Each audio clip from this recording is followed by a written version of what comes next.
आज हम लोग शब्दों के प्रकार पढ़ेंगे। शब्द कितने प्रकार के होते हैं, कैसे कैसे होते हैं, उनका विस्तार से ज्ञान करेंगे। इसके पहले हम लोगों ने वर्ण विच्छेद, वर्ण सम्मेलन के बारे में सीखा है। आज हम लोग शब्दों के बारे में सीखेंगे। चलिए शुरू करते हैं। देखिए, सबसे पहले शब्द दो प्रकार के हैं। कौन कौन से? विकारी और अविकारी। विकारी शब्द, अविकारी शब्द। अब इसमें ये जानना है कि विकारी क्या है, अविकारी क्या है। तो विकारी उसे कहते हैं जिसका लिंग संख्या कारक के कारण, विभक्ति आदि के कारण परिवर्तन हो, उसे विकारी कहते हैं।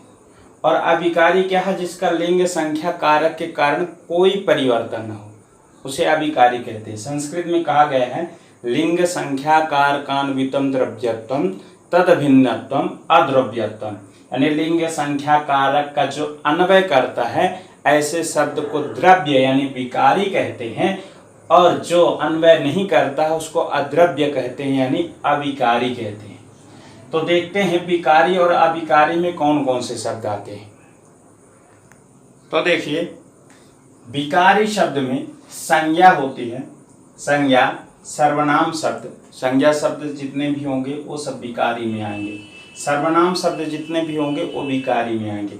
विशेषण शब्द जितने भी होंगे वो भी सब विकारी में आएंगे। और क्रिया, ये चार प्रकार के विकारी शब्द हैं। संज्ञा, सर्वनाम, विशेषण और क्रिया।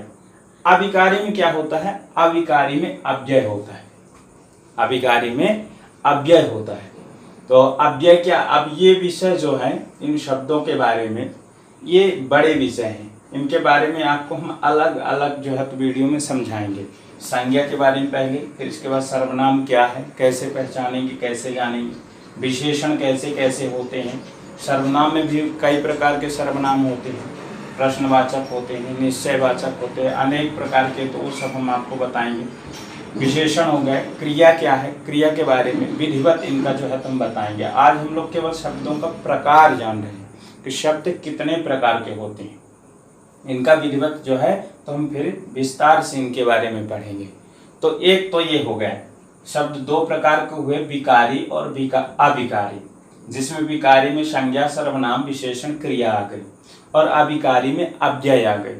ये अव्यय जो है तो क्रिया के विशेषण भी बना करते हैं, क्योंकि जब हम विशेषता इसका जो है वो पढ़ते हैं विशेषण का परिभाषा, तो ये इसमें आता है कि संज्ञा और सर्वनाम की विशेषता बतलाने वाले शब्दों को विशेषण कहते हैं, क्रिया को नहीं लेते हैं। तो वो क्यों नहीं लेते हैं उस परिभाषा में, वो चीज़ हम आपको सब विस्तार से बताएंगे जब इनको पढ़ाएंगे। दूसरा, हमारा शब्द दो प्रकार के और होते हैं, तत्सम और तद्भव। तो देखिए कैसे हो।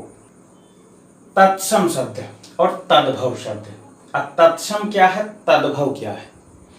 तत् माने वह, सम माने समान, उसके समान, उस समान, किस समान? संस्कृत के समान। अगर शब्द आकर हिंदी में प्रयोग हो तो उसको तत्सम कहते हैं। जैसे सूर्य शब्द, सूर्य शब्द संस्कृत का है, हिंदी में भी उसका प्रयोग किया जाता है। चंद्र शब्द संस्कृत का है, हिंदी में भी उसको प्रयोग किया जाता है। चंद्रमा शब्द संस्कृत का है। रात्रि शब्द संस्कृत का है, हिंदी में भी उसका प्रयोग होता है। तो ऐसे शब्द जो संस्कृत के हैं और बिना परिवर्तन हिंदी में आकर के प्रयोग हो रहे हों, उनको हम तत्सम कहते हैं, तत्सम शब्द। और तद्भव क्या होता है? तद्भव होता है तद्भव, उसमें कुछ विकृति आ जाए, परिवर्तन हो। तो क्या परिवर्तन? सूर्य में क्या हो जाता है? सूरज, हिंदी में सूरज बोलते हैं, इसको तद्भव शब्द कहेंगे। चंद्र से क्या हो जाता है? चांद, चांद शब्द हिंदी का है, ये तद्भव शब्द हो गए। फिर इसके बाद रात्रि, रात्रि का क्या होता है? रात्रि का हो जाएगा रात, रात शब्द क्या है? तद्भव है। यानी संस्कृत में, संस्कृत शब्द में थोड़ी विकृति आ जाए, कुछ परिवर्तन हो जाए और आकर के हिंदी में प्रयोग हो, उसे तद्भव कहेंगे, यानी हिंदी का हो गया। और तत्सम यानी संस्कृत का हो गया। तो संस्कृत के शब्द तत्सम होते हैं, इसको जो है तो तद्भव बोलते हैं। आगे फिर शब्द दो प्रकार के, मैं कई उससे बता रहा हूँ, रचना के आधार पर कैसे होते हैं, ठीक है, उत्पत्ति के आधार पर जो भी हैं, तो इनको मैं आपके आज शब्द के बारे में विशेष जानकारी दे रहे हैं। तो दो प्रकार, एक सार्थक और एक निरर्थक शब्द होता है, तो उसको भी जान लेते हैं। ये देखिए सार्थक और निरर्थक। सार्थक का अर्थ होता है सहित अर्थ, अर्थक यानी अर्थ के सहित जो शब्द हैं उनको सार्थक कहते हैं। और निरर्थक यानी अर्थ से जो परे हो, जो अर्थ रहित हो, जिसमें अर्थ ना हो, ऐसे शब्द को निरर्थक कहते हैं। तो सार्थक में क्या हुआ, सार्थक में कोई भी शब्द, जितने शब्दों का अर्थ होता है वो जो है तो सार्थक होते हैं। अर्थ का मतलब होता है संज्ञेय का ज्ञान होना, संज्ञा के माध्यम से संज्ञेय का ज्ञान हो जाना। ये बताएंगे जब हम संज्ञा पढ़ाएंगे, ठीक है। तो देखिए जैसे राम शब्द है, राम शब्द का अर्थ है, अर्थ क्या है, उन राम के छवि का बोध हमको हो जाएगा। जैसे मान लो शेर शब्द है, शेर शब्द का अर्थ है, शेर कहने से एक वो जानवर की छवि हमारे माइंड में आ जाएगी, यानी अर्थ का बोध हमको हो रहा है। तो ऐसे जितने भी शब्द जिनका अर्थ हो वो सार्थक शब्द कहलाते हैं। निरर्थक क्या होता है, अब मान लो लिख दिए आका बाका, अरे आका बकर, आका बकर का कोई अर्थ नहीं है, निरर्थक शब्द है। शब्द तो है, शब्द क्यों है, शब्द इसलिए है, शब्द कहते किसे हैं, शब्द कहते हैं अनेक वर्णों के मेल को शब्द कहा जाता है। अनेक वर्णों का मेल शब्द कहलाता है। तो अनेक का मतलब क्या होता है, एक ना हो, एक वर्ण ना हो, एक से अधिक होगा तो शब्द कहलाएगा। तो यहाँ एक वर्ण तो है नहीं, अनेक वर्ण है। अगर एक वर्ण हुआ, जैसे अभी कह दी चा, तो चा भी जो है तो शब्द है। क्यों, क्योंकि चा में दो ध्वनि है, एक वर्ण नहीं है, दो है, चा प्लस आ, इसीलिए इसको जो है संस्कृत में प्रयोग करते हैं, रामः लक्ष्मणश्च, ऐसे बोलते हैं, रामः लक्ष्मणश्च वनं गच्छत, वनं गच्छतः, रामः लक्ष्मणश्च वनं गच्छतः। तो इस तरह से जो है तो चा का प्रयोग करते हैं, शब्द के रूप में होता है, अव्यय होता है, अव्यय के रूप में प्रयोग होता है। वह माने विकल्प होता है, वह भी एक शब्द है। तो यानी एक वर्ण से अधिक अगर वर्णों का मेल हो रहा, अनेक, अनेक माने एक ना हो, तो कितने हो तो कितने भी हो सकते हैं, बस एक नहीं होना चाहिए।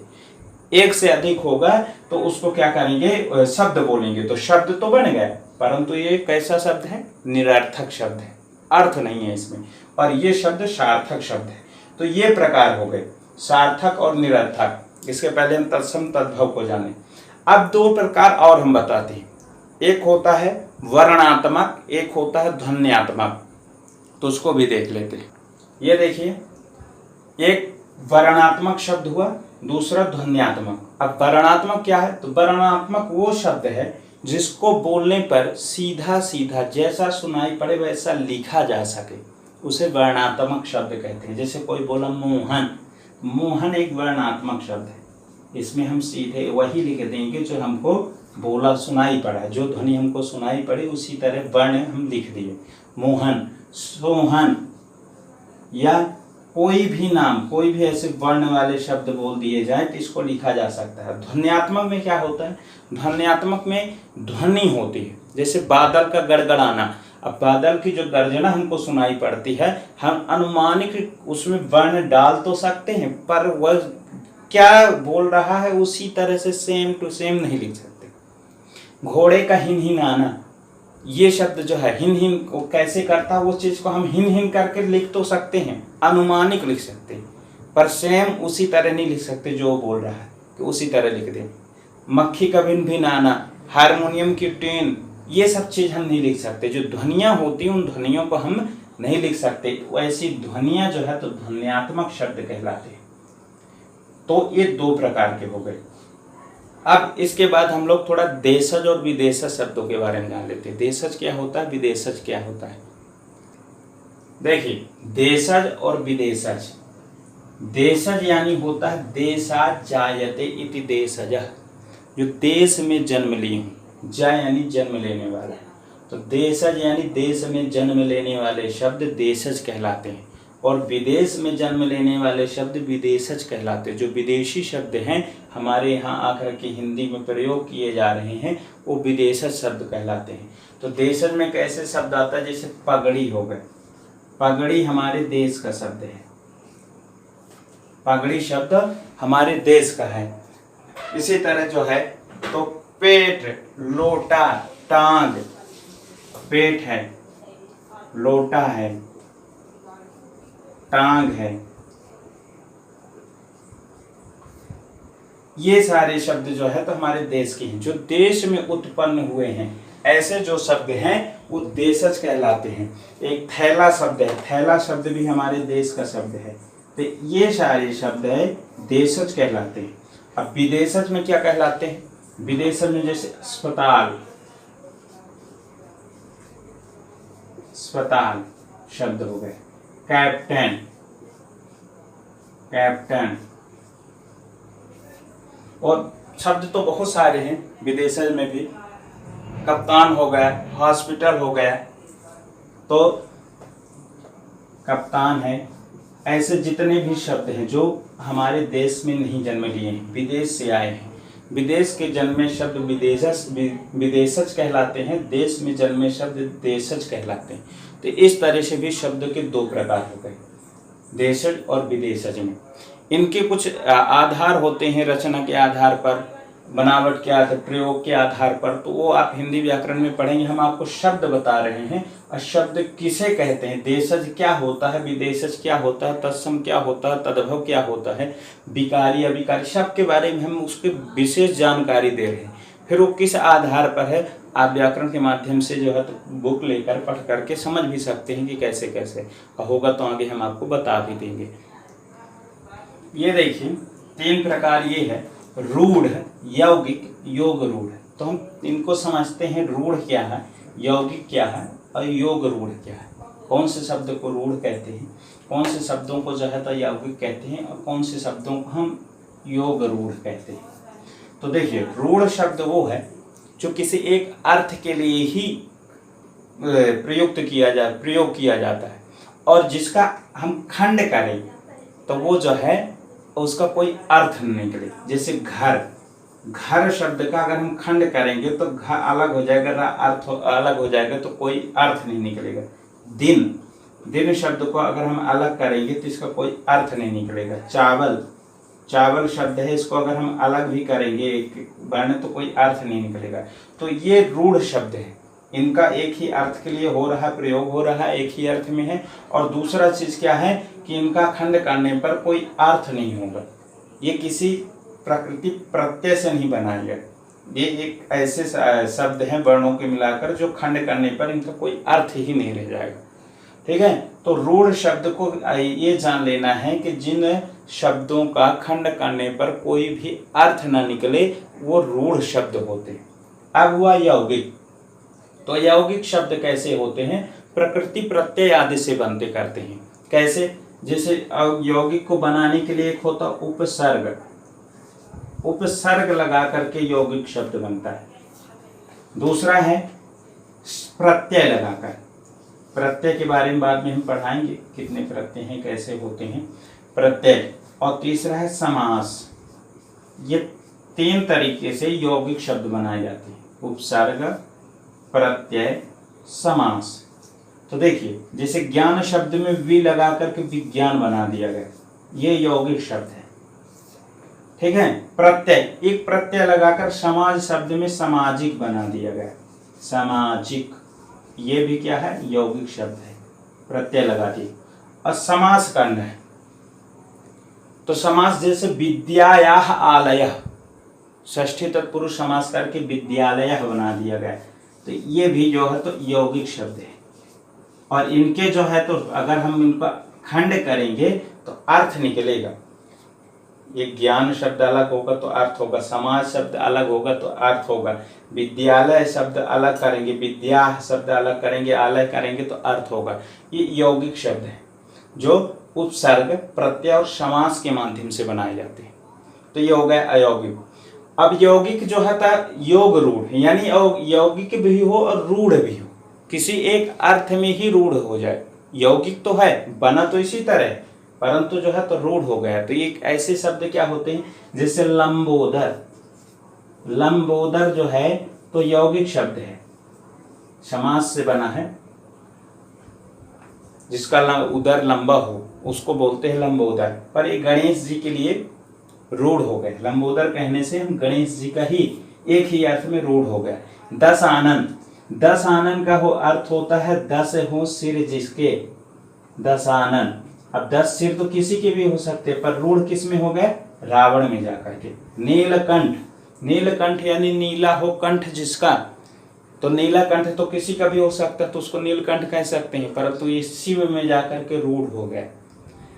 तो इस तरह के शब्द। पीतांबर, पीला है अंबर जिसका, पीला है अंबर जिसका, तो पीला अंबर तो कोई भी पीला वस्त्र धारण कर सकता है, पर नहीं, ये कृष्ण के लिए जाकर के या विष्णु भगवान के लिए रूढ़ हो गया। तो ये हो गए यौगिक रूढ़, यानी यौगिक तो हैं, बने तो इसी तरह हैं, उपसर्ग प्रत्यय समास आदि के माध्यम से, परंतु क्या हो गए हैं? रूढ़ हो गए हैं। तो ऐसे शब्द योग रूढ़ कहलाते हैं। ये रूढ़ हो गए, यौगिक हो गए, रूढ़ हो गए, योग रूढ़ हो गए। तो 3 प्रकार के शब्द ये हो गए। 2 शब्द और होते हैं, व्युत्पन्न और अव्युत्पन्न। तो व्युत्पन्न शब्द क्या है? विशेषकर संस्कृत के लिए, इसमें मैं हिंदी और संस्कृत दोनों मिलाकर पढ़ा रहा हूँ, और उतनी जानकारी मैं दे दूंगा जितना एक भाषा सीखने के लिए जरूरी होता है। क्योंकि हमारा क्रम क्या है कि हम वर्ण, वर्ण से शब्द, शब्द से पद, पद से वाक्य, वाक्य से भाषा तक जाना है हमको, तो हम इसी क्रम में पढ़ेंगे।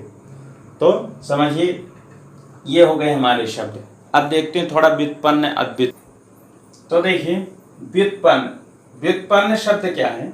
व्युत्पन्न वह जो प्रकृति और प्रत्यय लगा करके बनाए जाते हैं। प्रकृति और प्रत्यय, प्रकृति क्या है? प्रकृति है धातु, जो धातु से हम संस्कृत में क्रियाएं बनाते करते हैं। तो जैसे रमु, रमु धातु से घई प्रत्यय लगा करके राम शब्द बना है। रम क्रीड़ायाम धातु है, घई प्रत्यय से राम शब्द बनता है। इसका अर्थ होता है रमन्ते योगिनो यस्मिन्, योगी लोग जिसमें लीन रहते हैं उसे राम कहते हैं। तो ये क्या हुआ? व्युत्पन्न शब्द है, इस रम और घई प्रत्यय से मिलकर के बनाया गया, तो व्युत्पन्न शब्द हो गया। अव्युत्पन्न शब्द क्या होता है? अव्युत्पन्न होता है जिसमें प्रकृति प्रत्यय आदि ना हो। तो एक राम ही शब्द को हम ले सकते हैं, दशरथ पत्य राम, दशरथ के पुत्र राम, जिसका विशेष कोई अर्थ के लिए नहीं बनाया गया है, तो उस राम को भी हम अव्युत्पन्न कह सकते हैं, यानी जिसमें प्रकृति और प्रत्यय ना हो, ऐसे शब्द को अव्युत्पन्न जो है तो शब्द कहते हैं। जो प्रकृति प्रत्यय मिलकर के बनता है वो व्युत्पन्न होता है। जैसे कृष, कर्षणे अर्थ धातु से घई प्रत्यय कृष्ण शब्द बना, कर्षयति कृष्ण, जो खींचता हो अपने तरफ को, उसको जो है तो कृष्ण कहते हैं। ये भी शब्द जो है तो हमारा व्युत्पन्न शब्द हुआ।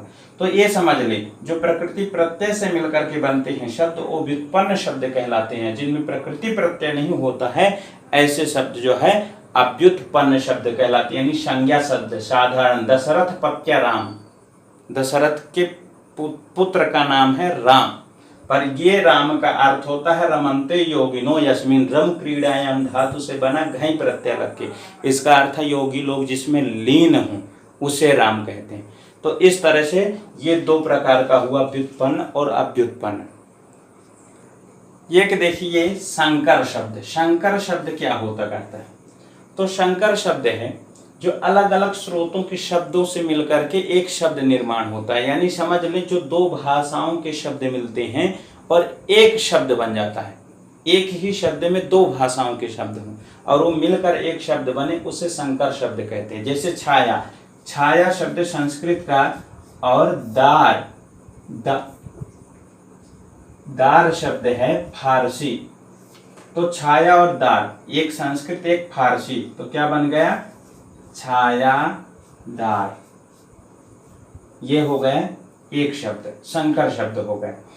एक है पान, पान शब्द हिंदी का है, और दान, दान शब्द है फारसी, तो दोनों को मिलाएंगे तो पान दान बन गया, पान दान। ये संकर शब्द हो गए, दो भाषा से मिलकर के बना।